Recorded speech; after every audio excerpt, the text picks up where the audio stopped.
এই শীতেই কিন্তু কুমড়া বড়ির তরকারি খেতে হয়। রান্নাটা যদি না দেখেন তাহলে কিন্তু অনেক মজার একটা তরকারি রান্না মিস করবেন। পুরা রান্নাটা আশা করি সাথে থেকে দেখবেন। কারণ শীতের দিনে কম বেশি কিন্তু অনেকেই কুমড়া বড়ি দিছে। তো এখনই কিন্তু এই মেঘলা মেঘলা কুয়াশা বৃষ্টির দিনেই কিন্তু কুমড়া বড়ির তরকারি রান্না করতে হয়। তো আমি আজকে এখানে একদম সদ্য কই মাছ দিয়ে কুমড়া বড়ি দিয়ে আলু দিয়ে চুই ঝাল দিয়ে রান্না করব।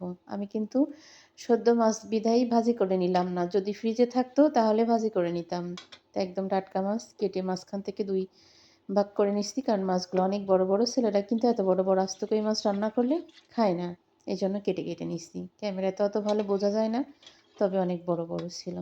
তো সবসময় কিন্তু আমি একটা কথাই বলি, মশলাটা কিন্তু সুন্দর করে কষায় নিতে হয়। মশলা যত বেশি সুন্দর করে কষাবেন তরকারির স্বাদটা কিন্তু তত বেশি লাগবে। মশলা কষায় মাছ কষাতে আর দিব না আজকে, একসাথেই সব কিছু দিয়ে দেবো। যেহেতু মাছ বেশি আর আলু কম, এই হচ্ছে চুইঝালগুলো ফাল ফাল করে কেটে দিয়ে দিলাম। চুইঝালগুলো কিন্তু অনেক নরম একদম, বেশি জাল লাগে না। আর একটা আলু দিছি, আলুটাও কিন্তু মিডিয়াম সাইজের। এই জন্য হচ্ছে মাছ দিয়ে আলু দিয়ে চুইঝাল দিয়ে কুমড়ো বড়ি দিয়ে একসাথেই আজকে রান্না করব। আলুও কম, মাছও বেশি, উঠায় রাখলে মাছে জাল লাগবে না। আর আমি সবসময়ের জন্য মাছে একটু, মাছ হোক তরকারি হোক, জাল না হলে কিন্তু তরকারিতে স্বাদ আসে না কখনো। তরকারি যত বেশি জাল করবেন ততই কিন্তু বেশি স্বাদ লাগবে। আর একটু ঝোলের পানি দিয়ে তেজপাতা দিয়ে দেব।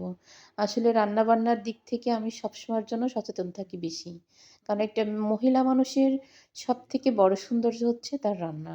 হয়ে গেছে, এবার হচ্ছে জিরে গুঁড়ো